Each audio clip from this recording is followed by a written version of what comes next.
কাল জয়ী সেই বন্দে মাতারাম আমাদের দেশের ন্যাশনাল সং। আর বন্দে মাতারাম সেই গানকে যেভাবে করে ইনসাল্ট করলো রাহুল গান্ধী আর সোনিয়া গান্ধী, এ মেনে নেওয়া যায় না। রাহুল গান্ধী বন্দে মাতারাম যখন শুরু হলো তার মুখটা দেখে মনে হচ্ছিল বাবা কোথায় এসে পড়েছে।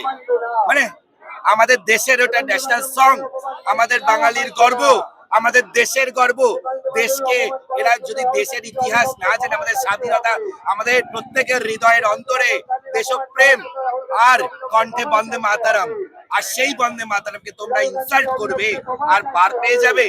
আমার তো অদ্ভুত লাগে। আমার প্রশ্ন, সেই যারা এখনো অবশিষ্ট কেউ কংগ্রেস করে যে ভদ্রলোকরা যে কজন আছে, তাদের জিজ্ঞেস করে তারা কি করে রাহুল গান্ধী সোনিয়া গান্ধী এই রাজনৈতিকে তারা সমর্থন করে। তাদের প্রতিবাদ করা উচিত। প্রতিবাদে যারা বাংলায় পশ্চিমবঙ্গে যে কজন কংগ্রেস করে, আমি তাদেরকে কিছু বলছি না, কিন্তু যারা তারা কি করে এই রাহুল গান্ধী সোনিয়া গান্ধীকে অনুসরণ করে, তারা কেন প্রশ্ন করছে না? তারা আমাদের বন্দে মাতারাম, আমাদের বঙ্কিম, আমাদের গর্ব বঙ্কিমচন্দ্র চট্টোপাধ্যায়ের কালজয়ী উপন্যাসের থেকে নেওয়া সেই বন্দে মাতারামকে এভাবে ইনসাল্ট করলো। এই বন্দে মাতারাম কণ্ঠে নিয়ে আমাদের দেশের স্বাধীনতার সংগ্রামীরা যেভাবে করে ব্রিটিশদের উৎখাত করেছিল, সেই ইতিহাস সোনিয়া গান্ধী জানে না হয়তো, রাহুল গান্ধী জানে না হয়তো।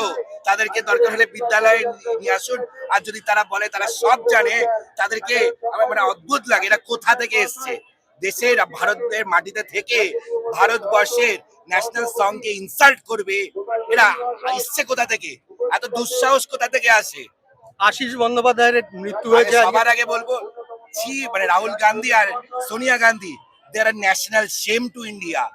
একদম মানে এর থেকে মানে এত ধিক্কার জানে, তীব্র ধিক্কার, ছি ছি, আর কিচ্ছু না। আশিস বন্দ্যোপাধ্যায়ের মৃত্যু হয়েছে, এই নিয়ে কুণাল ঘোষ বলেছেন যে আশিস বন্দ্যোপাধ্যায় 21শে জুলাই যেদিন আসছিলেন সেদিন গাড়ি থামিয়ে বিজেপির একজন কর্মী তাকে অপমান করেছেন এবং তাকে গ্রেফতার করা উচিত। আশিস বন্দ্যোপাধ্যায় বরিষ্ঠ রাজনীতিবিদ ছিলেন, তার বিদেয়ী আত্মার শান্তি কামনা না, যে কর্মী অপমান করেছে সেই নিয়ে তার গ্রেফতারি দাবি করেছেন।